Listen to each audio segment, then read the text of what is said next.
లో football match జరుగుతున్నటువంటి సమయంలో బాంబు దాడి జరిగిందో దానికి సంబంధించినటువంటి ఫుటేజ్ మన దగ్గర ఉంది. అసలు ఆ సమయంలో ఏం జరిగింది, జర్మనీ ఫ్రాన్స్ సంబంధించినటువంటి మ్యాచ్ ఏదైతే జరుగుతున్న సమయంలో ఈ బాంబు జరిగినటువంటి దృశ్యాలు మనం ఒకసారి చూద్దాం. అక్కడ ఫ్రాన్స్ అధ్యక్షుడు హోలాండ్ కూడా అదే సమయంలో ఆయన అక్కడ ఉన్నారు. ఒకసారి మనం ఆ దృశ్యాలను ఇప్పుడు చూద్దాం.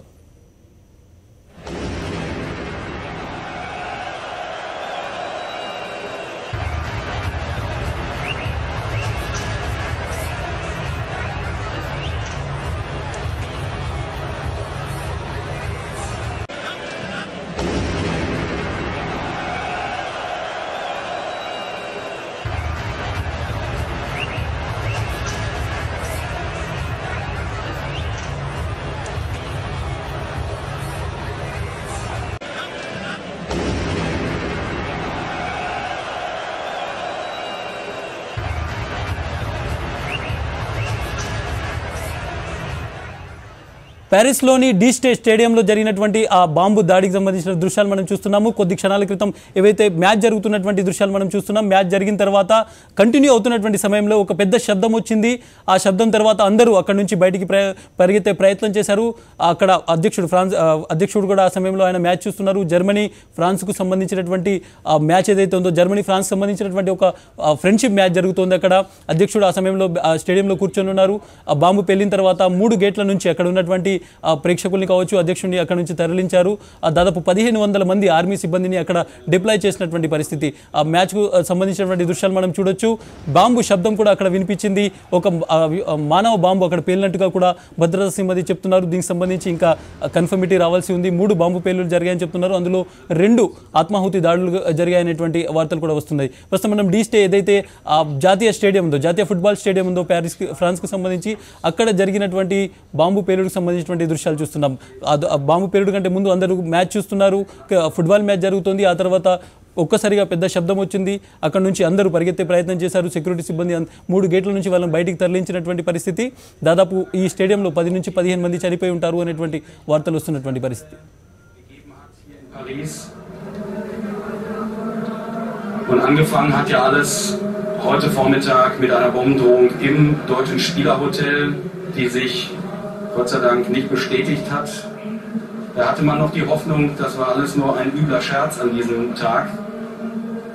Aber dass der Tag eine solche Wendung nimmt, das reißt uns allen den Boden. Explosion d'une bombe. Explosion d'une bombe. Il n'y a même pas 2 minutes. Il n'y a même pas 1 minute là. Explosion.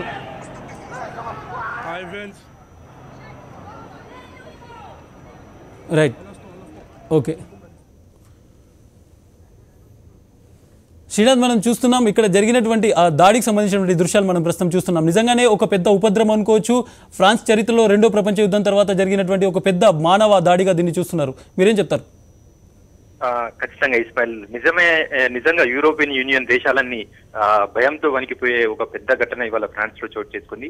ఒక్కసారిగా అంటే ఇప్పటి వరకు France లో గతంలో జరిగిన 1-2 చిన్న ఘటనల్లో 5-10 మంది అంటే ఒక పత్రికా కార్యాలయంపై జరిగిన దాడి కావచ్చు, లేదంటే ఆ తర్వాత జరిగిన ఒక 2-3 ఇన్సిడెంట్లలో ఫ్రాన్స్ శివార్లలో జరిగిన ఒక టెర్రరిస్ట్ అటాక్ కావచ్చు. ఇట్లాంటి చిన్న అంటే 2 లేదా 3 చివరి 5 కంటే ఎక్కువ మరణించలేదు.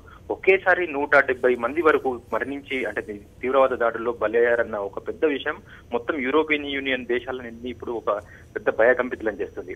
ఇవి ముఖ్యంగా మనం సాక్షి టీవీలో కూడా వరుసగా ఫ్రాన్స్ లో ఎలాంటి ఘటనలు జరుగుతున్నాయి, ఐసిస్ ప్రభావం ఎట్లా ఉంది, ముస్లింల జనాభా పెరుగుతోంది, అక్కడ ఫ్రాన్స్ లో సెక్యూరిటీ లోపాలు ఉన్నాయన్నదానికి కూడా గతంలో ఒక 3 నెలల నుంచి వరుసగా సాక్షి టీవీ ప్రసారం చేస్తుంది.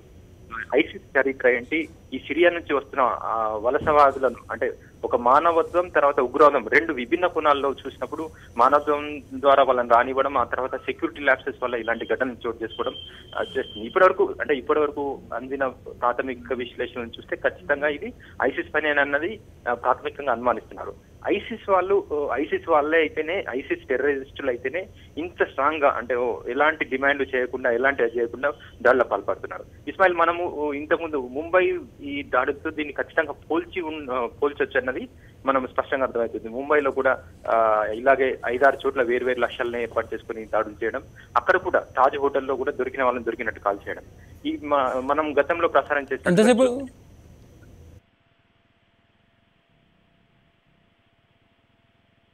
గతంలో గతంలో మనం ముంబైలో దాడి జరిగినప్పటిలాగానే ఈ బటక్లాన్ థియేటర్ లో ఒకటేసారి 100 మందిని బందీలుగా పట్టుకొని కాల్ చేయడం, ఆ తర్వాత మిగతా స్టేడియం బయట బాంబులు పేల్చడం, భయకంపితులను చేయడం, ఎక్కువ మంది దొరికిన వాళ్ళని దొరికినట్టు చేయడం. అంటే మొత్తం మీద ఆపరేషన్ లో కనీసం 8 నుంచి 10 మంది ఉగ్రవాదులు పార్టిసిపేట్ చేసి ఉండొచ్చు. వేర్వేరు మూటాలుగా ఈ దాడిలకు పాల్పడి ఉండొచ్చు. ఇప్పుడు మనం చూస్తున్న విజువల్స్ లో కూడా మ్యాచ్ జరుగుతుండగా ఈ దాడి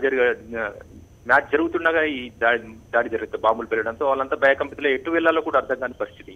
ఇంటర్నల్ సెక్యూరిటీ ఎంత ఉన్నా టూరిజం పేరిట వాళ్ళు ఎక్కువ మందిని అలో చేయడం, ఎక్కువ మంది విజిటర్స్ కి ఛాన్స్ ఇవ్వడంతో ఆ ముసుగులో ఎక్కువ మంది టెర్రరిస్టులు పక్కడబంది ప్లాన్ తో చేసి ఉండొచ్చు. ఈ యూరోపియన్ దేశాల్లో ముఖ్యంగా ఫ్రాన్స్, జర్మనీ ఇక్కడ ముస్లిం సంఖ్య విపరీతంగా పెరుగుతుందని అక్కడ స్థానికంగా ఆందోళనలు ఎప్పటి నుంచో జరుగుతున్నాయి. ఒకప్పుడు ఇప్పుడు పెరుగుతున్న రేషియోల్ని పెరిగితే ఇంకో 25 సంవత్సరాల్లో ముస్లింల జనాభానే ఫ్రెంచ్ వాళ్ళకంటే ఎక్కువ పెరుగుతుందన్న ఆందోళనలు ఈ మధ్య కాలంలో వరుసగా జరుగుతున్నాయి. ఈ నేపథ్యంలోనే ఇలాంటి ఘటనలు జరగడంతో ఈక్వేషన్స్ విపరీతంగా మారే అవకాశం ఉంది. Ismail, thank you Srinath, details ఇచ్చినందుకు.